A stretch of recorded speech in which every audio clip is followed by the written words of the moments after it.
I wish I had some coffee. Right. I thought you have a coffee machine at home. Oh yeah, I do have a coffee machine. It's just that I haven't been able to make coffee just yet.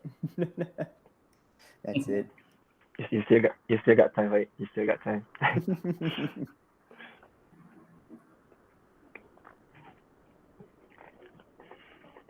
I just realized I don't have a lot of pictures of myself. Pretty sad. Okay, you can share with my slides.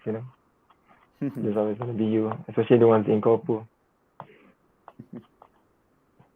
Yeah, we went through basically the same thing for 11 years. 11. Yeah. Okay, I think, all right, I think we can begin. What do you think, gentlemen? Okay, so let me try and Maybe I'll start with the intro first, perhaps, yeah? yeah, sure. Okay, all right. Assalamualaikum warahmatullahi wabarakatuh. First of all, thank you, audience. All right, we have with us this evening, we have two speakers, and these are, outstanding, special speakers that we have brought to you, especially tonight, all right, from two different places. We have Mr. Faiq Adenan, all right, who is currently in the US. What time is it now, Faiq? At your 8 a.m. place?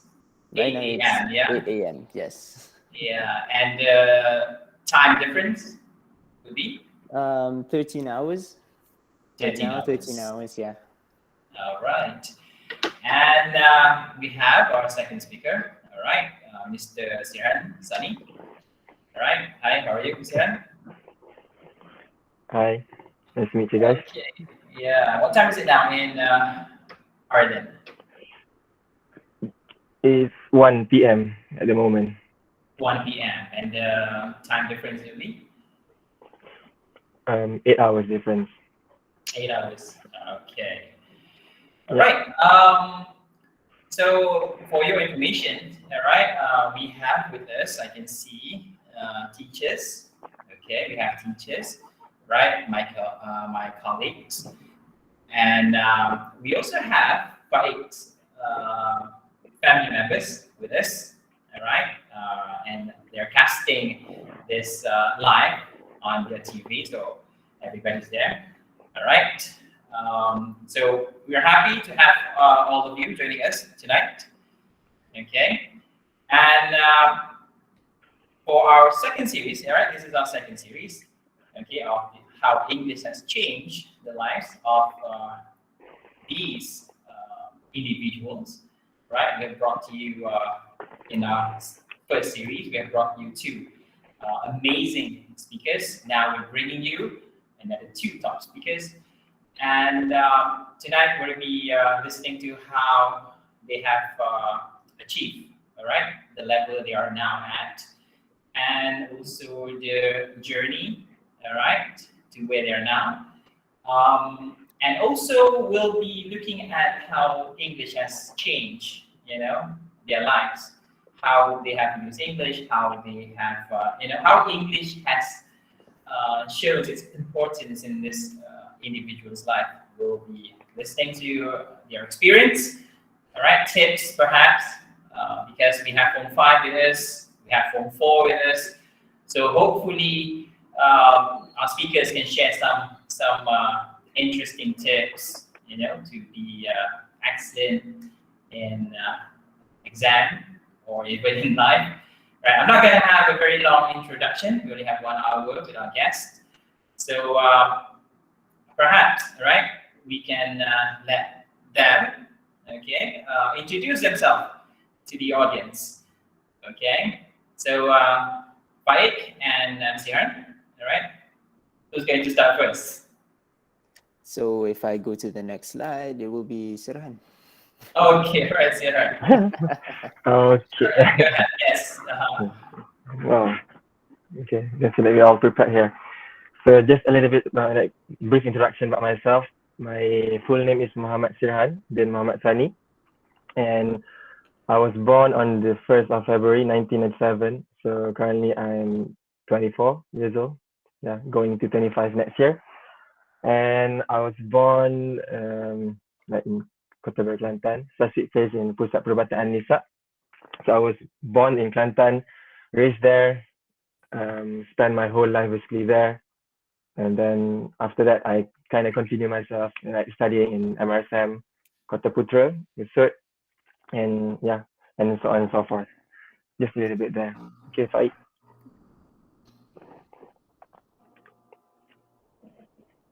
How about you, Faiq? Oh, Yes, oh, right. Yeah, well, this one is well, this my one you slides can just are a ignore. bit further back. So, but basically, okay. So my name is Muhammad Faiq Adenan, and my birthday is on November 24th every year. But I was born in 1997. So yeah, me and Sirhan and I were in the same batch. And as you're going to see in a bit later on, we basically have the same lives for for the majority of our lives. And I stay. If I were to be in Malaysia, um, I would be in Wakaf Baru, Kelantan, and that's where I've been until at least that's where I've been at least until I moved to the US, basically. Mhm. Right. So I guess now we're going to your, your academic journey. All right, your educational background. Yes, Spike. Is this yours? This Oh, is Sirhan. Sirhan's. No, it's Sirhan. fine. Yeah. So Yeah. briefly, Sirhan, just just tell us about your journey. All right, from primary school to what you're now. Okay. Yeah. Yeah. So like I mentioned just now, I stayed in Kelantan most of the time before.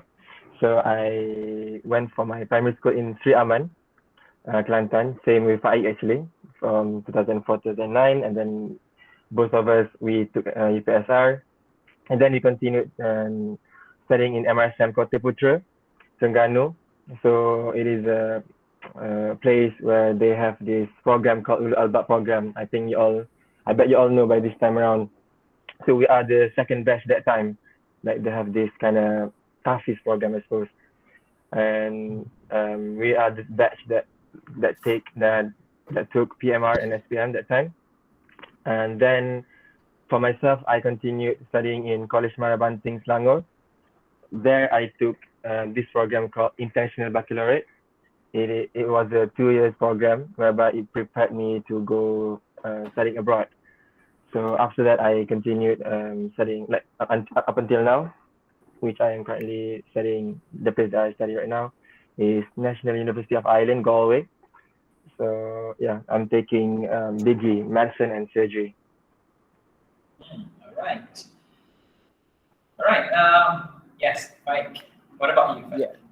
So for me, it was basically copy and paste for our primary school and MRSM. We went to the same schools, um, and I met Sirhan. We were in the same class ever since we were standard 2, all the way until Form 3, I think. Yeah, yeah. So we spent a lot of time. So we've been friends ever since. So Sri Aman, MRSM Kota Putra. But as for me, I went into a program called the MARA American Degree Preparatory Program. I don't know if that exists now, but back then it was a program that prepares MARA students to go to the US, either to go to community college and to the university, or you can go straight to university and have your 4-year degree there.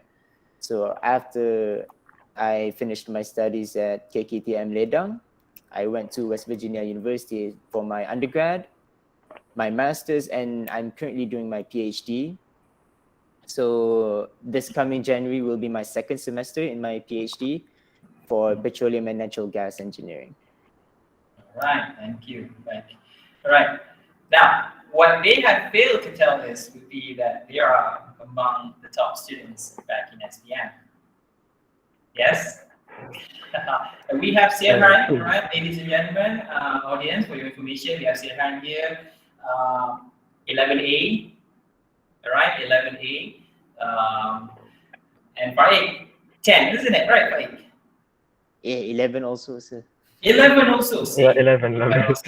These are the 11s, all right? These are the 11. And for your information, yeah, audience, we have, if I'm not mistaken, we have Faiq's sister with us. She took SPM last year, all right? One of the two students who managed to score 11A plus last year. All right, and I believe she's with us today as well. So, all right, Faiq and Sirhan, we've seen how you have progressed, from primary school, going to secondary, going to, preparation program, and then after that, now you're here, all right, in your university.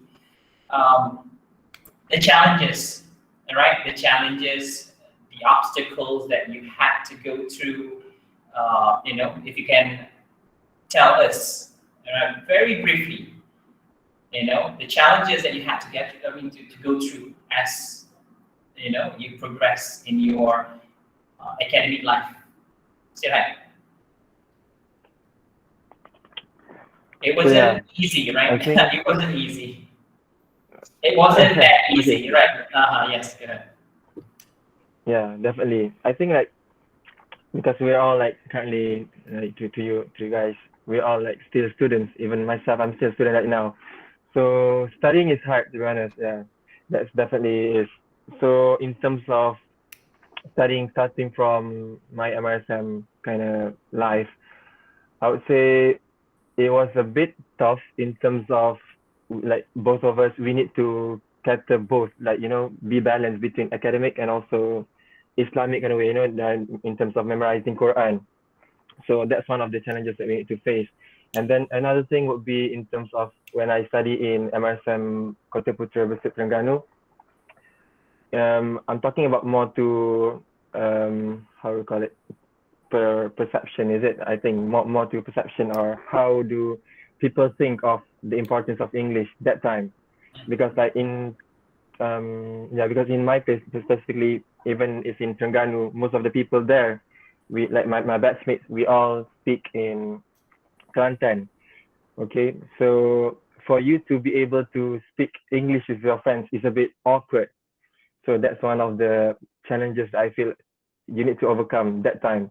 So what I did that time, more to be kind of proactive in terms of when you are in English class, or whenever you have free time, try to be, spend your time with your friends. Try to speak a little bit English with your friends as well. And then going on forward to my next program, which is the International Baccalaureate. That was tough, actually. That whole 2 years was very, very tough, because we had a lot of assignments and everything, a lot of standard essays that we need to submit before the due date. And then apart from that, it's not somehow at that time, because I feel we're both my batchmates, we're not guaranteed to fly overseas that time. So if I want to compare with you guys, I think your batch would be much harder, actually, to be frank with you guys. But then that would be one of the challenges that I need to face, and alhamdulillah, I'm here right now. So now is when I'm in this degree of medicine and surgery, it's another challenge again, that you need to pass through and you need to face every time. So Alhamdulillah, this is where I am now. So yeah, I managed to face most of them Yeah. at the moment. Hopefully, yeah. What about you, Faiq? I mean, the challenges that you had to get, to go through before you are now, because taking PhD is, is not a small step, Right. If you can briefly tell us about the challenges and obstacles you had to get through. Go ahead. Well, to be honest, throughout my years in MRSM, I didn't really feel like it was a big challenge. It was a challenge nonetheless, but I took it on myself to try and excel whenever I can. And that applies also to the preparatory program that I went to. So the real challenge for me was when I started doing my degree here, during my undergrad, where you have to basically, you have to study in a completely different environment with a very small Malaysian community around here. Back then, we had about 20, 30 Malaysians around the university. Now, I can definitely say it's less than 10, if not even 5. If I don't even know if there's 5 Malaysians here, right? Like, So for me, the biggest challenge that I've had to face was the fact that the lack of a community here makes it difficult to kind of ease your way into a new lifestyle, a new culture that you're not familiar to from back when you were in Malaysia. And to be honest, I'm still kind of trying to adapt. So now that the Malaysian community has pretty much shrunken to a minimum, I'm trying my best to like hang out basically with my roommates here. Well, they're nice. Don't worry. all right. Well, talking about assimilating, with the community where you are at, of course, the medium is English, all right? English is the medium of conversation, that's the language. Let's talk about the first time, knowing that you're going to go abroad. When it comes to that point, what would you feel? Did you have the confidence? Do you think that my English is not that good? Have problems communicating with people overseas. Sirhan, did you have this thought saying that your English, or you have doubts with your English before you flew to Ireland? So yeah, I think the thing that I can remember about myself is until I think up until now I'm still a pessimistic kind of person, even though I look confident enough right now. But sometimes I do feel oh, why these people, they speak very, very good English, and I feel oh, I can't really stick with them, something like that. And even when I went to my college Malabanting before, when I did my IB there. So I don't know why, because that's my first time studying in Selangor. So I met a lot of friends that likes to speak Manglish, Malay with English, some sort, but mostly they speak English most of the time. So I feel oh, they look cool in a way, they look cool, and I feel I can't really cope with them in terms of speaking in English, because I prefer to speak in Malay more at that time. And then I kind of realized that somehow I'm in a program that prepared me to go overseas. So that's one of the things that I need to encounter. So I tried my best that time. I tried to be friends with a lot of this is more to have more friends with Selangor people, Selangor people, Johorians and stuff. So, and then up until the moment when I reach Ireland, that's when I feel like, because there's only nine of us like Malaysians that managed to go abroad to study medicine that time when we were in first year. So what I did back then was to like stay away from this circle of friends, the Malaysian friends, and I tried to have more like wider circle of friends. Like I tried to mingle with the internationals instead. So I tried to Mhm. speak with like Canadians, people here they call it Irish, so Irish people as well. Try to be Mhm. friends with even Singaporeans. Yeah. So that's one of the things that I tried to manage. I try to what I did before. Mhm. So that's one of the things actually in terms of, and I think those are the things that kind of help me in terms of communicating in English. Mhm. Yeah, and I feel like they don't really judge you even though your English wasn't that good or anything, you know. That's So they respect you in that way. I see. I see. What about you, Mike? I mean, when it comes to communication, I believe it's not a problem to you, but communicating with native speakers, you know, could be your first time doing it. You know, how was it? I mean, or what did it feel like? If you can share with the audience. Well, as Sir Nazmi implied, I didn't really have much troubles with. I didn't really have many problems speaking English in the first place. My parents they made me basically have English as my first language. Mhm. So in that kind of sense, I've always considered English as my native language rather than Malay. But when I came here for the first time and meeting actual Americans who most of them only know English, right? And it's it's kind of nerve wracking, to be honest. Like I always feel like I could slip up and say something like, "Oh, that's so easy lah," and then All yeah, right. I and then make them feel misunderstood. Like, what does that mean? Why are you speaking in a different language? That sometimes and that did happen before, and it was a bit uncomfortable. So I try not to do those Mhm. kinds of mistakes. But over time, I managed to overcome it, and now my biggest obstacle is really just my confidence in speaking overall, really, because that has always been one of the main challenges that I've had to face throughout my academic journey, and I Mhm. still and I still face it now. But small improvements is what I would say. Mhm. Yeah.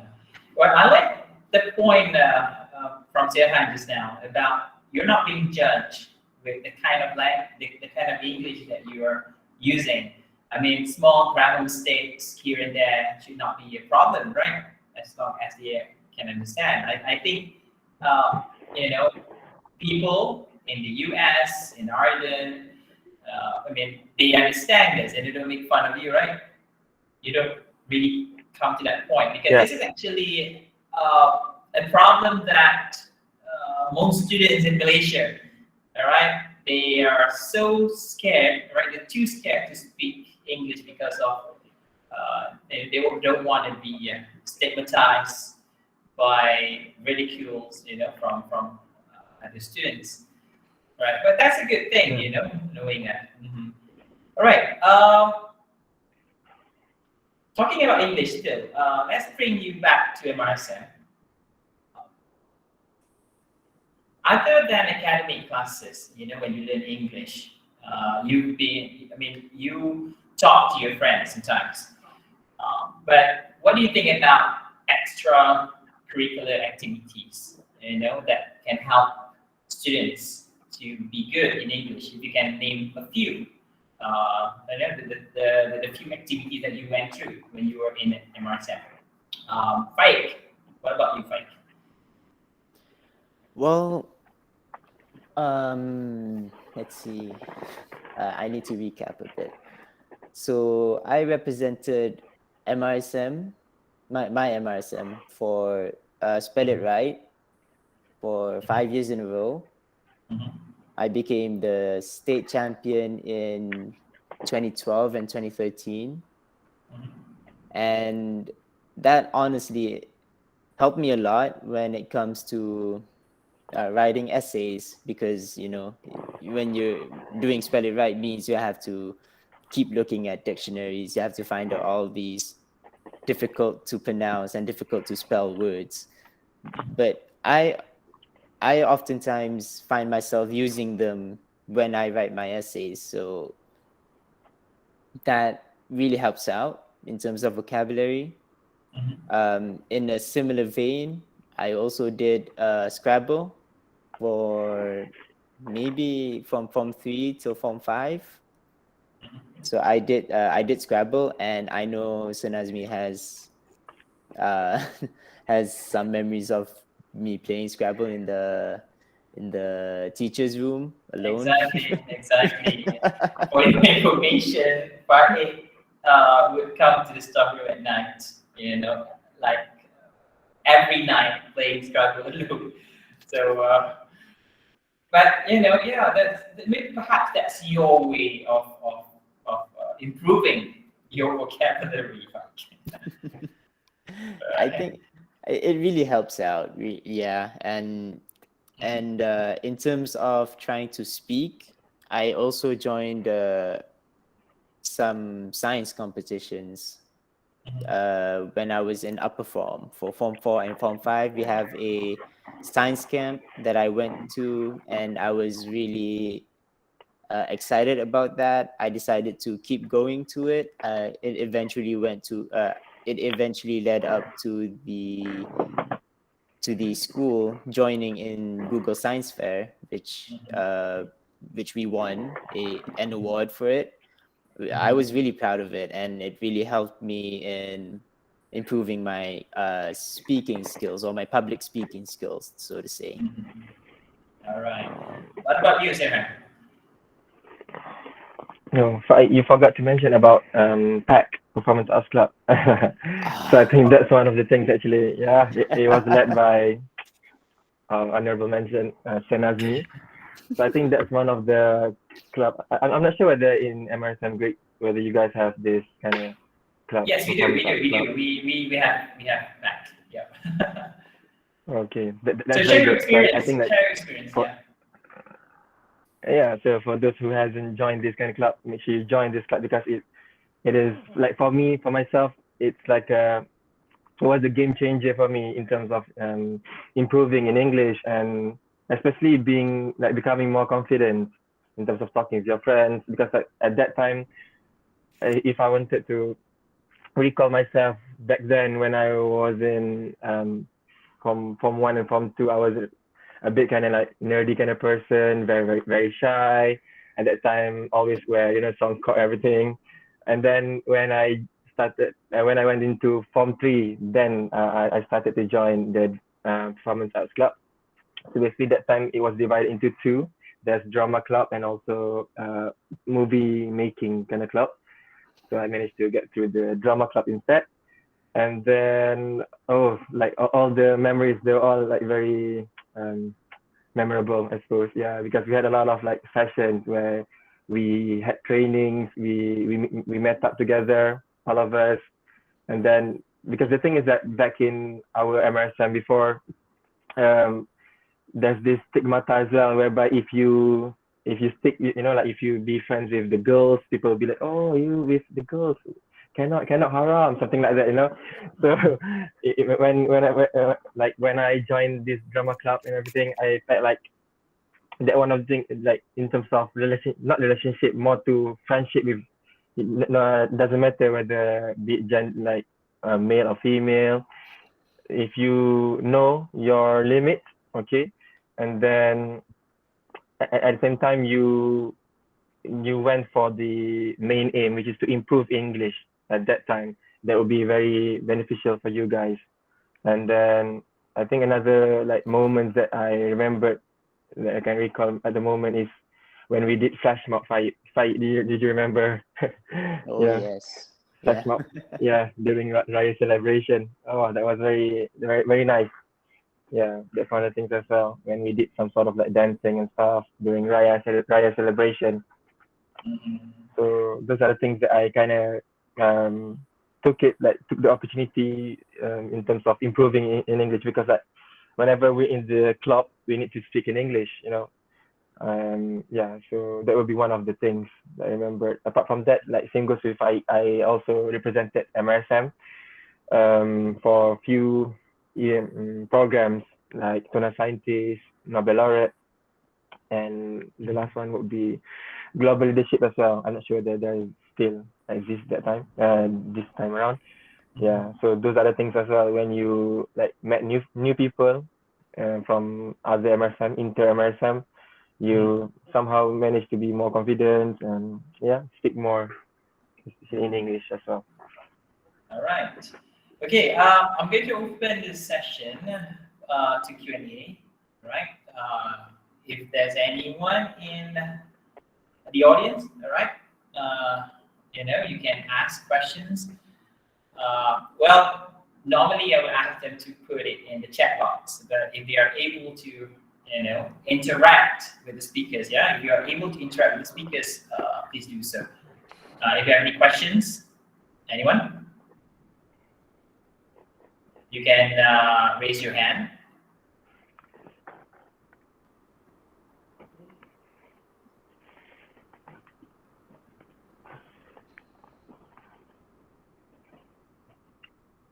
Well, is there anyone? If there's no one, maybe Yes. perhaps you're. Okay. Okay, we have a question. How does the American degree computer program work? Okay. So yes, right. Right. So MEDPP is what is the abbreviation for it. Is a program where the main objective is to undertake two tests. One is the SAT, which is basically SPM but American style, and TOEFL, which is the international English standard used in the US.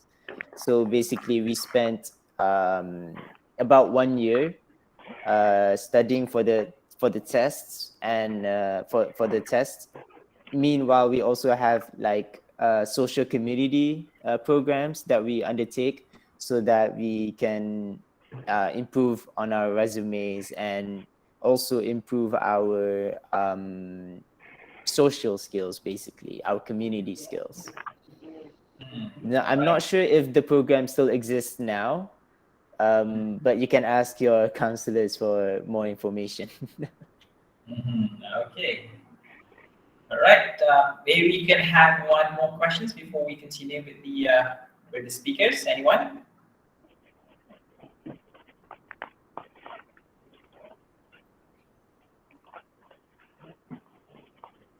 If you're not able to use your camera, you can always use the chat box. All right. Any questions? Any question? Or whatever question that you want to ask.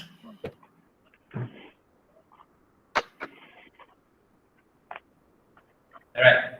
Maybe we'll continue, perhaps. Yeah. Okay. Faiq and also Sirhan, yeah. Oh yes, we have one here. I just wanted to hear.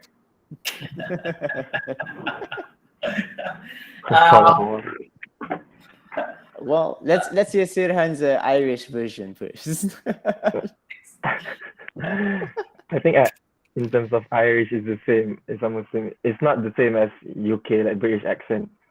It's not like something like that. It's just very simple. It's just a bottle of water, something like that. So Did you find very it very lame difficult to actually. understand? Did you Yeah, find it difficult to actually like understand? I learned all. Yeah, no, I think like in terms of when you talk about Irish kind of accent, the thing about Irish people is that they have another language actually. You know, like even if you can relate, if you're like Cantonese like me, you have your Cantonese accent. So like for them, they have like normal Irish accent, and they have another language which they call Gaelic. But the thing is about Gaelic is that not all of them know about this language. It's only like for older people, I suppose, but they don't really use it much. So I that's see. why if you, let's say, at any point if you come to Ireland, if you see like the board, the say the signboard or anything, there's like two languages. There's like the Rams and also Rampai, for example, for the same meaning for Rams, something like that. And then in terms of like talking, they're more to like, if let's say bus, they don't say bus, they say boss. Yeah, I'm going to take the Dublin boss, something like that. Yeah, that's more to Irish. They use a lot of O rather than yeah. All right, I Yeah, understand. so that's someone's interested. Yeah, that's good. All right. Well, being a Malaysian in foreign land, and you're also being a Muslim as well. Let's talk about discrimination.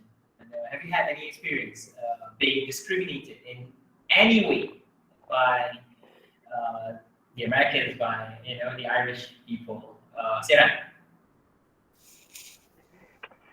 I think for myself, I think I don't have any kind of experience in terms of discrimination for myself, because I think one of the things, because I look like I don't know, Arabic kind of thing, like a kind of people, and then we have a lot of people, Arabic people working as a consultant or doctors here, so they don't really have a thing like discrimination thing in here in the hospital or anywhere. But like I encountered this event whereby it happened to my best friend actually. Either she's a Muslim as well. So what happened that time was when we were in first year. When we walk at that time we were walking from our house to um, for grocery shopping to the supermarket. So there's this it's not family, more to a mom and also her daughter, I think, at that time. So we just like passing by each other, and then what happened that time is the daughter suddenly like punched my friend on the lake. All So right. I don't know like what's the reason for that, but that time the mother just like watch the event, watch the thing, and then just okay, She didn't do like anything. you just ignore the thing.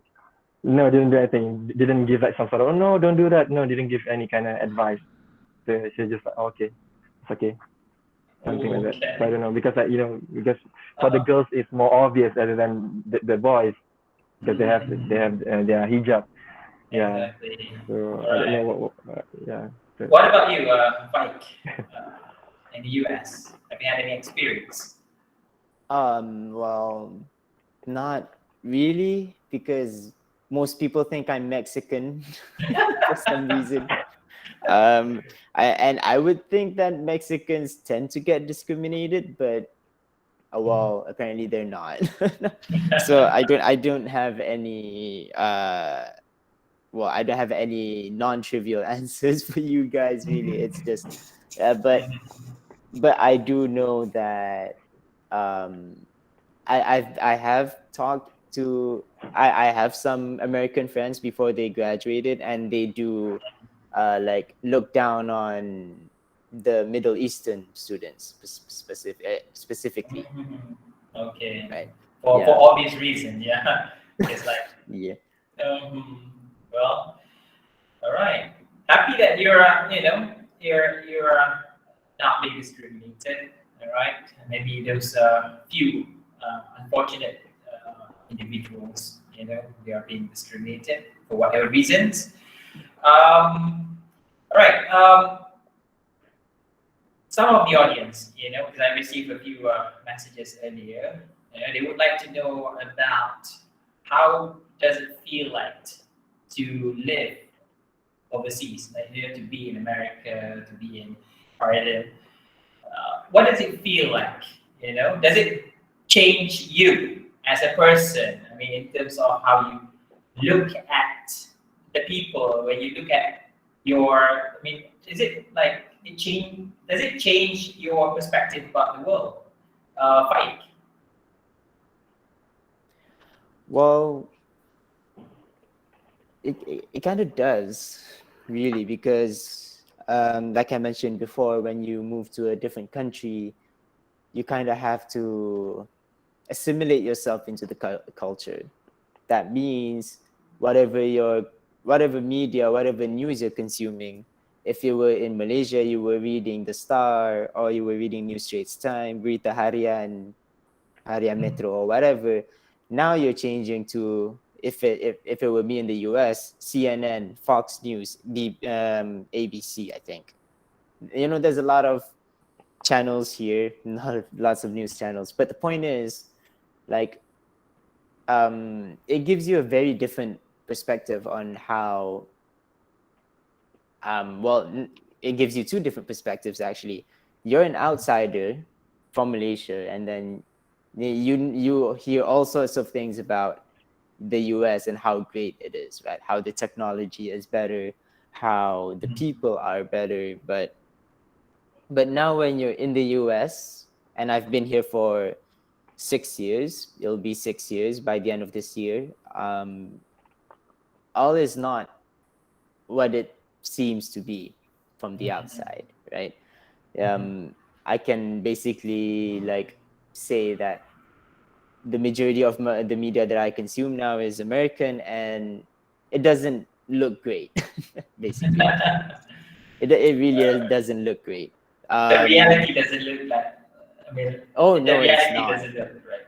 Yeah, I'm sure there's I'm sure there's always a silver lining to these problems that the US have, but it doesn't look great either way.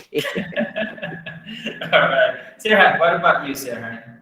How does how staying in Ireland? You've been there for how many years now, Sirhan?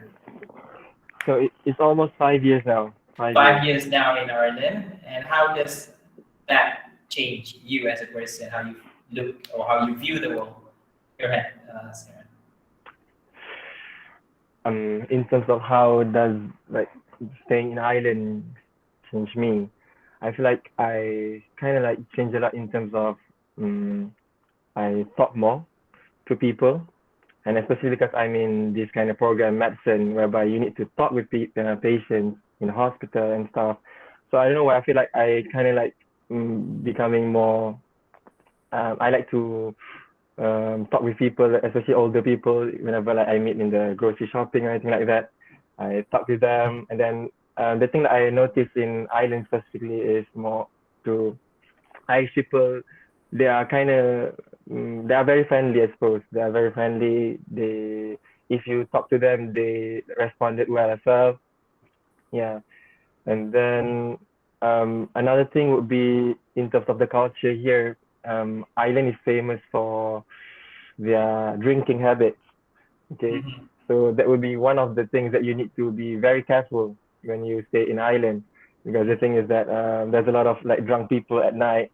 So you can still go outside if you want to go to buy things or meeting your friends in different houses, but then you have to be careful whereby if you pass to drunk people or anything. Yeah, they're not dangerous per se. They are more friendly actually, but then you just need to be careful. Yeah. Yeah. Just careful in terms That's of the same. It's the same culture. thing with Malaysia now. Sometimes it's not safe to go out. Do we have questions from the audience? Anyone?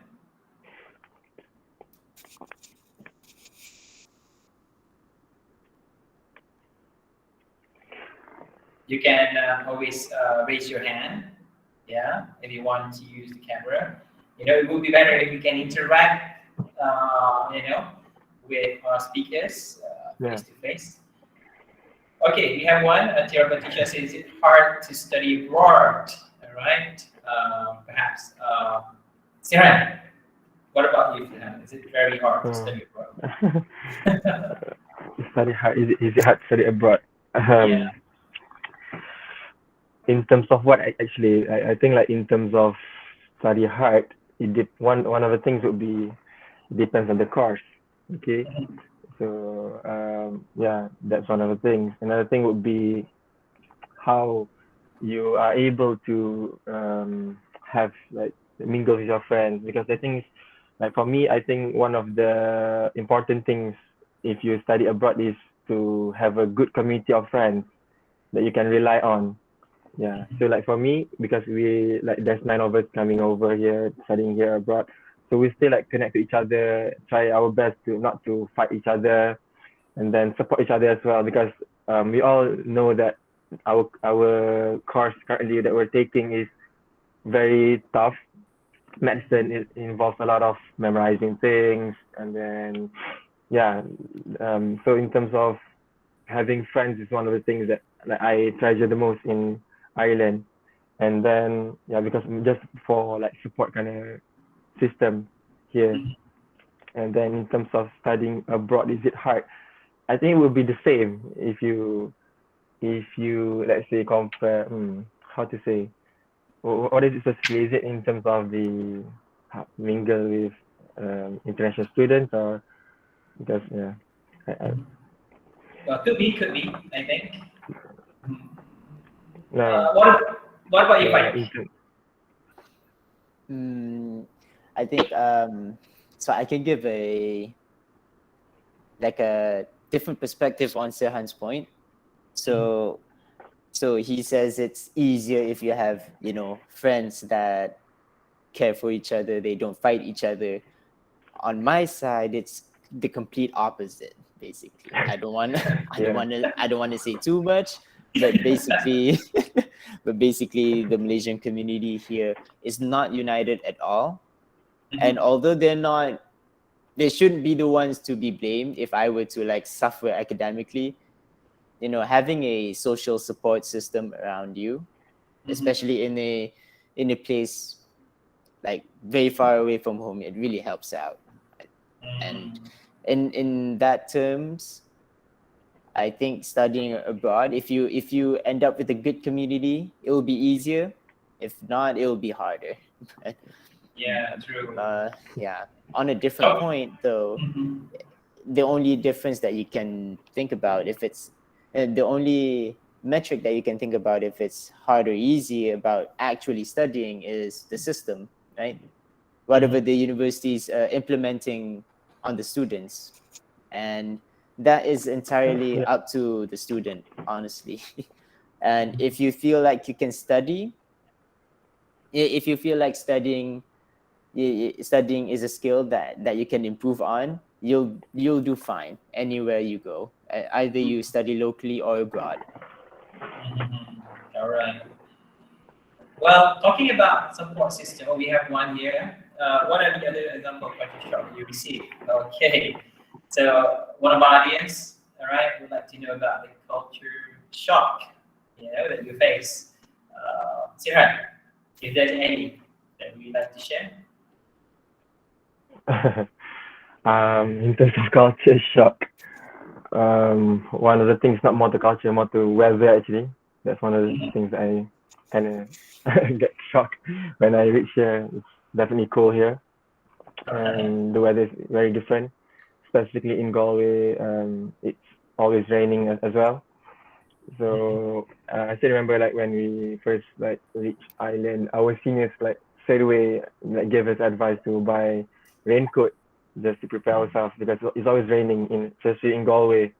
Yeah, it's a bit different from Dublin, the bigger kind of this more city place. Mine is more to, I would say, village kind of a place. Yeah, and then Yeah.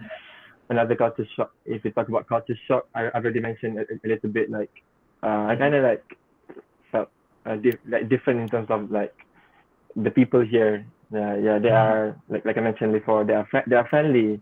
They like to like talk to people. Yeah. All right. Yeah, that's it What actually. about you, Faiq? Faiq, the Yep. culture shock that you once faced, in the US? Well, culture shocks. The thing is, uh, I don't know if I should say too much, to be honest, about culture shocks. But for me, I think the biggest culture shock that you can have here is the fact that there is so much more freedom. Get it, the US freedom, but people here, they really prioritize personal liberty and freedom above all else, right? No one should be policing you. So what is often considered wrong, morally wrong, or ethically wrong in Malaysia, everything goes here. So you can see people here just do random not so good stuff that in the open. So you kind of have to get used to that, honestly. But it's up to you to, it's up to you to have your own sets of morals and not to be affected too much by it. Yeah, because these are, you have to understand that you are in a different country. Definitely, they have different way of, doing things, culture, and so on.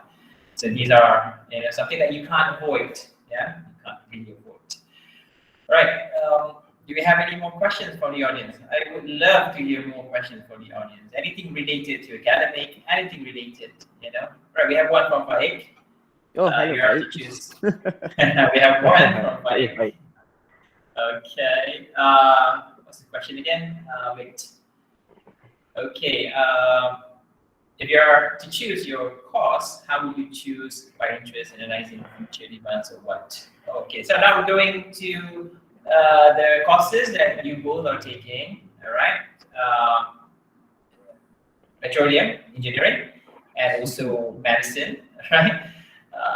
So I believe how did you choose, or what made you choose the course that you were choosing or you're doing now? Sirhan. For myself, I think even this stuff, Faiq knows this. It started when when we were in preschool. So I don't know why at that time I felt like medicine, like becoming a doctor, is cool. Very very typical, very lame kind of ambition that time. And then I told Faiq and my friends, like other friends as well, I wanted to pursue. I just wanted to. I just said to Faiq and everyone, I said that I wanted to become a doctor, and then carry on to like MRSM life. At that time, I like somehow gained more knowledge on how to continue studying medicine and everything. So at that time, I'm still like kind of firm in terms of like choosing medicine. I feel like, oh, this is still my way. Okay, and at that time, I also considered doing other stuff as well, like doing pros and cons of it. What if I'm like doing other stuff like accountancy or engineering and stuff, but then in the end, I felt like, oh, I don't think those other things that I like. Yeah, and then the other thing would be because like I'm coming from a place like MRSM that involves this kind of tahfiz program when you memorize Quran and stuff. So I think my brain is towards those kind of things as well, and I enjoyed those as well. So I felt like in terms of choosing your pathway, the one thing would be your interest. Yeah, whether you like the thing or not, whether you feel like, oh, that's my thing, So that's one of the things. And another thing, like how, because like the questions they're asking, like in terms of analyzing the future demands or anything, how to say that? Because the thing is that there's like various range of like courses or specialties that you can go after this, after you're graduated from your SPM or anything. So you need to think carefully and then try to do a little bit of research on whether these things still valid or not. Yeah, because like at our time, like before, this is the thing that my dad told me. Like there's only, but don't trust this 100%. Okay, like my dad told me that times like the thing that's like secure, the job that are very like kind of secure at that time. Like my dad told me it was they were medicine, like being a doctor or engineer. I was like, oh, there's only two. But then when I talked to my counselor in MRSM, like he also like gave other options as well. And at that time, I tried to like try to be like balancing which one is important and everything. And then for me, I don't really like studying physics, so that's why I kind of like be far away from those kind of areas. And then Mhm. now I am in medicine, and I'm still enjoying it, to be honest with you guys. All right. So I hope you guys can also do that as well. Faiq, what about you, Faiq? What made you choose petroleum engineering? So, well, like Sirhan said, I was initially planning to become a medicine slash surgery practitioner, but I realized that I Again, didn't want to. Yeah, I didn't want to after I took my first biology exam. I was like, nah, I can't do this anymore. like, so I don't want to do medicine anymore, and it took me the rest of Form 4, Form 5, and sometime in the preparatory program for me to decide that I wanted to do petroleum engineering. Well, why I wanted to do it is because, well, partly because my main interest at that time was uh, physics and chemistry. So I feel like, oh, I need to work or study in a field that combines these two. And I feel like at the time, petroleum engineering was the correct call for me. So that's how I felt like it. But honestly, honestly, if you want to choose your career, it doesn't mean that sorry, if you chose one and you decided to change to another, it doesn't mean that you failed or you're left behind or something. A lot of my friends, yeah, they switched majors halfway through their degree. 2 years they did in engineering. Oh no, I don't want to do it anymore, so they went into accounting or statistics. you know it's it's entirely up to you to decide, because in the end you're making an investment of your time and energy into something, if into something that you may or may not enjoy. And I think what you may or may not enjoy is entirely up to you. If you're thinking about something like future demands, well, if you work hard enough, if you excel and you are the best of the best, no matter what your field of study is, there will be jobs for you. Mhm. Yeah, yeah. that's true. I hope that answers your question, Faiq. Another Faiq. All right. Okay. Do we have more questions? All right. Sure. Okay. Right, from Rafina. Okay. How are classes different from classes here? Yes. Sirhan. Class is different, eh? So it's like 100% different, like very very different from the class. If you're comparing the class from MRSM, so I would say it's very, you are very free. Like if you're in university life, if you compare to MRSM, because in MRSM you have like a set of schedules that you need to follow. And it's starting with in the morning and then up until evening and stuff, and then even at night you still have your, what do you call that, prep, is it? Yeah. So those are the things that you need to face through. But when you start to enter university life, it's a whole different thing whereby you're on your own. Okay, you decide whether you want to go to the class, you decide whether you want to go to lectures, but then it all depends, because like the more you like, the harder you do the harder the efforts that you do, like the more classes you go, the more questions that you ask from the lecturers, the more you gain, the more you can excel from there. So that's how, like, I think the class is different. And then yeah, it's very free, I suppose, very very free.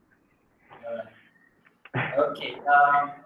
Faiq, what's your future plan after graduation, after PhD? If you would like to share that with the audience. Well, right now my plan is to become a permanent resident of the US, basically. At least that's my plan. It's not well set in stone yet, but that's what I want to pursue. and if all goes well, then I could hopefully secure a job here, and then eventually go back home. Eventually, as in a few years' time. Yeah. What about you, Sirhan? What's your future plan after graduation? Okay, so since I'm a bit different from Faiq because I'm still studying in a way, so hopefully because next year is gonna be my final semester, so please pray for me for that for that. After that, I'll be graduating around I would say next July, and then I'm planning to stay here for a bit in Ireland, and then try to like continue working here as an intern. And the other thing, like the other options that I'm planning as well, it would be to work in UK as well because I applied for UK places as well at the moment. And then what happened after that is that I'm planning to take the training, there's gonna be like other like big exams after that when you're working as a doctor. And then after I finish that exam, then I'm planning to go back. So hopefully around maybe 3 to 4 years, and then I'm going to like go back to Malaysia, serve to my country. Sure. All right. Okay, now talking about serving back to your country, okay. Well, we have to acknowledge, I mean, the biggest part of your life has changed or has developed when you were in MRSM, okay? When you were in MRSM. So what would you give back to MRSM? I think this thing might have crossed your mind sometimes, looking at alumni doing that and this. What would you do to give back to MRSM? Faiq. Well, I think it's a bit difficult for me to answer if I were to stay here, right? I think it would be a bit hypercritical of me, but well, theoretically, if I can give back to MRSM,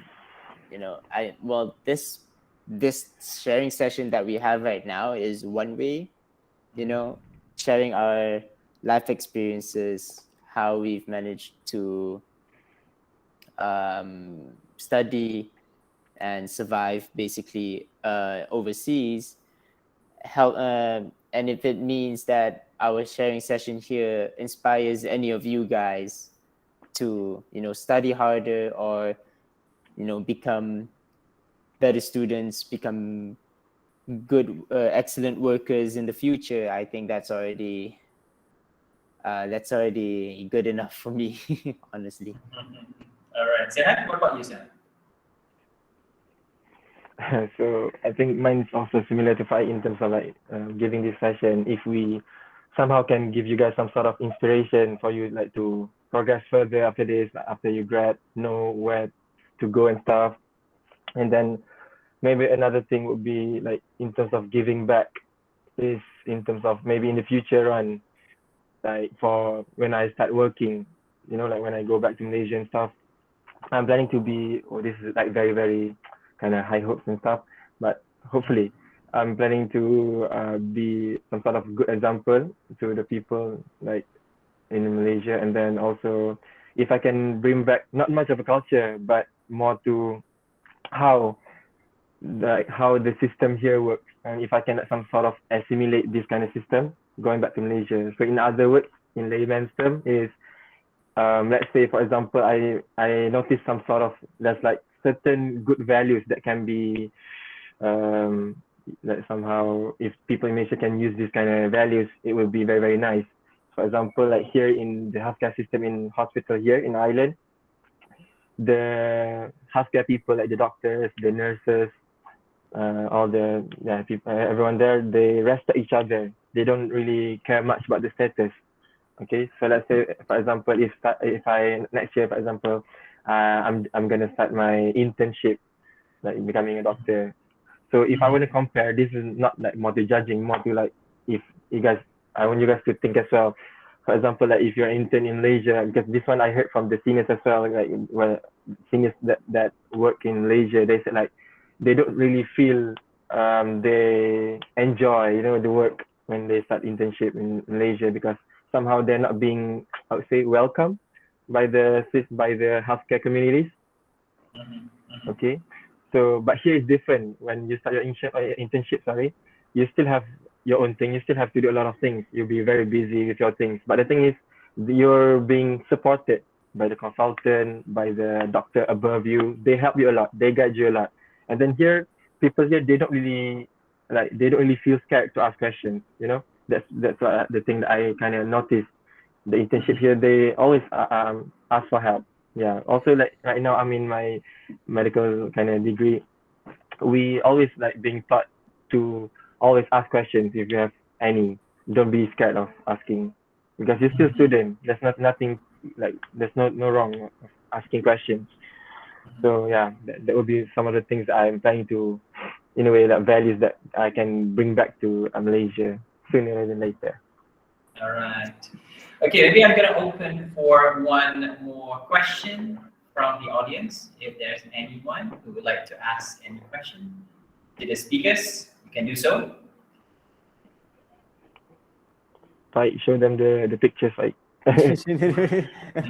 Only your Okay, pictures. we have one from my secretary. How do you cope with failures? All right, how do you cope with failures? All right, that would be one. And number two, from Leah. What's the question again? I need to check here. How did you get an A for biology when the subject doesn't pique your interest? How do you cope with it? Okay, right. We have two here. Maybe I'm going to go with the first question from my secretary. It's going to be, I'm going to give this question to Sirhan. Sirhan, yeah? All right, Sirhan. How did you cope with failures and pressures? Okay, how do you cope? How do we cope with failures and pressure in studying? That'd be very, very tough as well, actually. But the thing about like coping failures, it's normal, you know. This is very, very cliche, actually. People always say like, oh, your life will be like ups and downs, everything. But it's actually true. Yeah, I also like faced through a lot of failures, actually, for me to go up until now. So the thing is, how did I cope with failures? Is actually try to. The thing is, I think I've already mentioned this, like to have good support. So the thing is that straight away I called my parents. What happened after that if I didn't like really get a good score or something like that, or I didn't pass certain things, and then tell them your problems. Like, don't keep it to yourself. That would be one of the things. Like try to express the problems with your friends if you can, or your family members. And then in terms of like how do you cope with pressure in studying, would be try to find your definition of enjoyment. Like how do you, sorry, joy, yeah. How do you define joy in your life, you know? And so like for me, whenever I feel stressed, whenever like whenever I'm doing revision for the exams or anything, because I like listening to music, so I always listen to music, and then always have a break to yourself. Like don't put pressure too much on yourself, you know, because you know that you have exams coming by, like nearby around the corner, for example. But you still you need to think that of your mental health kind of status as well. You need to be maintained as well, because you don't want to be sick during the day of the exam. Okay, so that's why you need to maintain both. So you're still studying at the same time. Maybe you stop for a while, go have a walk or something, drink coffee, or talk with your friends. So that would be one of the things that I usually do before to cope with pressure in studying. And so far, yeah, I feel like all the people say like medicine is hard. I feel like, oh, it's not hard. It's just that how do you actually cope with like all the pressures coming like towards you? So you need to know how to handle yourself when it comes to failure, right? Yeah. Well, I believe, I mean, because for your information, Faiq and also Sirhan, for 5 students, they just received their result, their SP, MRSM result, the trial result, recently. So, some people did good, did great in their exams. Some people, they failed a few subjects. So perhaps that could be the reason. Faiq, the questions for you, all right? Since you said, you don't really like biology, but how did you manage to score the subject, I mean, how did you do it? Yes, Faiq. So, well, I didn't like the subject, but I still try to push myself to do the best that I can for that, right? And the partly why biology was not a good subject for me was because it involved too much reading, and it's too much I can't really remember what the name is, but you have to remember so many different concepts that do not necessarily correlate to each other, right?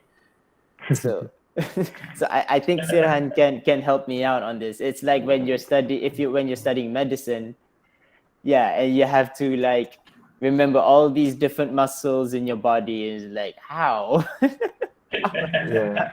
how do you do it? I can't do it. It's so, but I try myself anyway. I think one of the skills that I pride myself on is memorization. So for biology, I just it's purely trying to memorize whatever facts that go through, and if I don't remember it, then whatever. I can. I still tried my best though. Yeah. All Yeah, right. true. At least do your efforts Okay. first. Yeah. All right. So it's we already passed 1 hour. So perhaps any last words? Yeah, any last words from the two of you? All right. It could be about anything. All right, that we have discussed so far tonight. Perhaps you want to include English as well because we have But whatever it is, any last words from both of you for MRSM Greek student for 4.5? How, for 5 especially because, SPMRSM, all right, the try exam is a try exam. They still need to focus on the upcoming exam, the SPM, okay, for 4 next year, inshallah.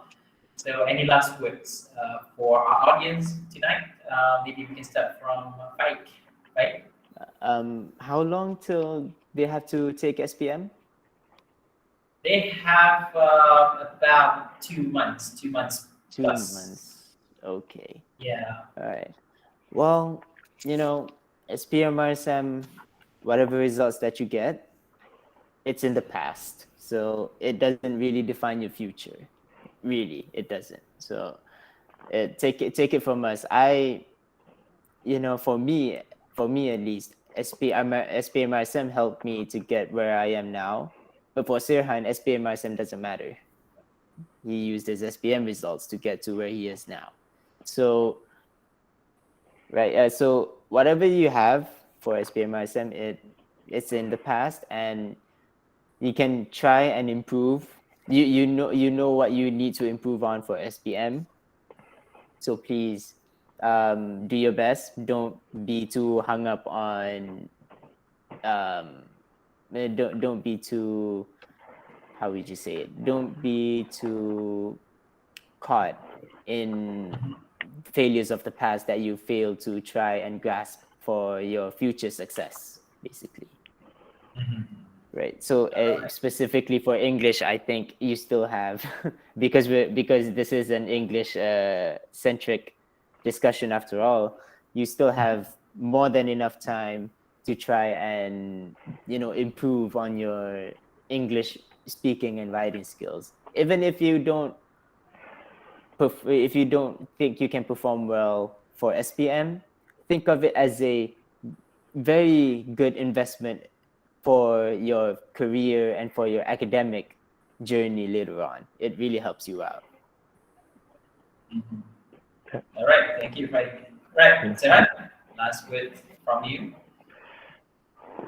So I think like in terms of giving you guys some sort of motivations, I think like maybe more to if you can somehow keep yourself always up the beat and then try to constantly like do your thing like studying everything. Always find the thing that you like as well. Don't pressure yourself too much, and then just remember that people always say that SPM is everything.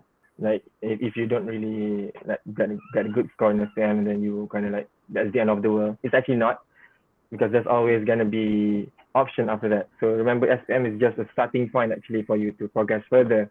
So it's always gonna be there's always gonna be other options later on. You need to be very smart in that, like finding opportunities and stuff. Okay, so that would be one of the things that I can give you guys, and try your best. That would be, yeah, try your best.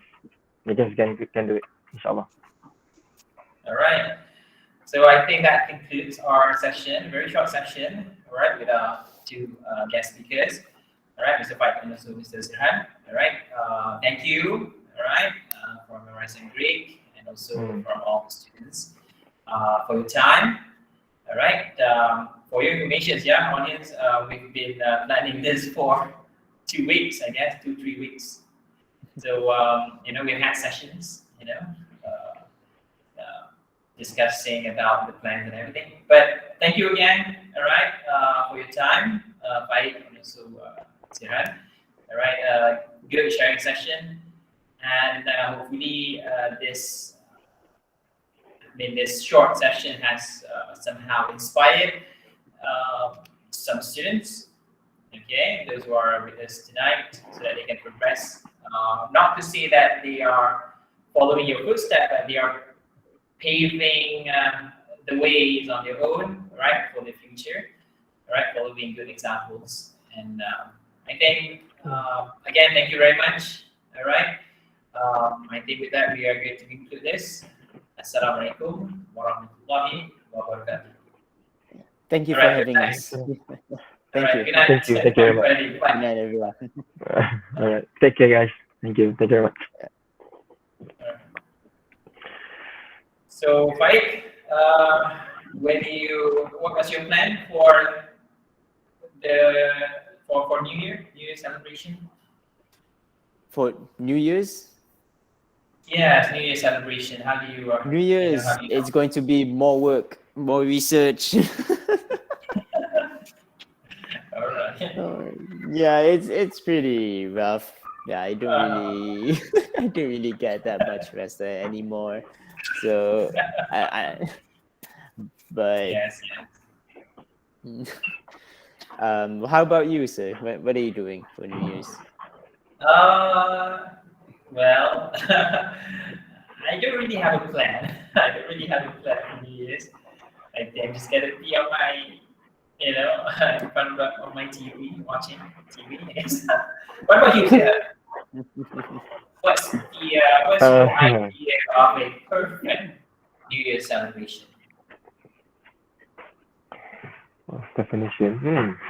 That's hard actually. I think more to be friends, eat, having good food.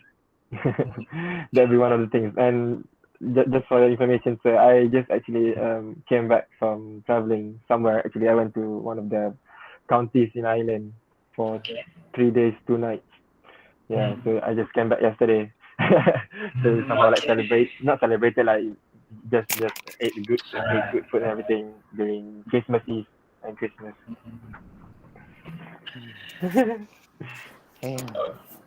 So thank you again, guys. Thank you again, Yeah. Thank you for having us, sir. Yeah. Yes, no problem at all. Thank you for having us, sir. Yeah. Yeah. Sorry, sir, if there will be a some of the questions there will be a small token from MRSM Gerik. For this purpose, I would like to have your account number. Account number. Yeah, just text me your account number and write a Malaysian account number. Oh my God, do I still have my Malaysian account number even? I think it's okay, sir. No need to worry about the account number. Yeah, you don't. It's just, okay, sir. Yeah, it's just an hour kind of session. So Yeah. All right, then. Maybe I'm just going to sedekah that somewhere. Can. It's like sincerely from Sirhan and Faiq Antara. Exactly. All right. Well, again, thank you very much. Really, I really miss you guys. I would love to see you guys again. Whenever you are here, please let me know. Yeah. Send my regards to Inshallah. your family. Yes. Well, my family's here. My family's still here, are they? Yes, yes. They're still here. Yeah. Yeah, hey, there you go. So, hello, uncle. Hello, auntie.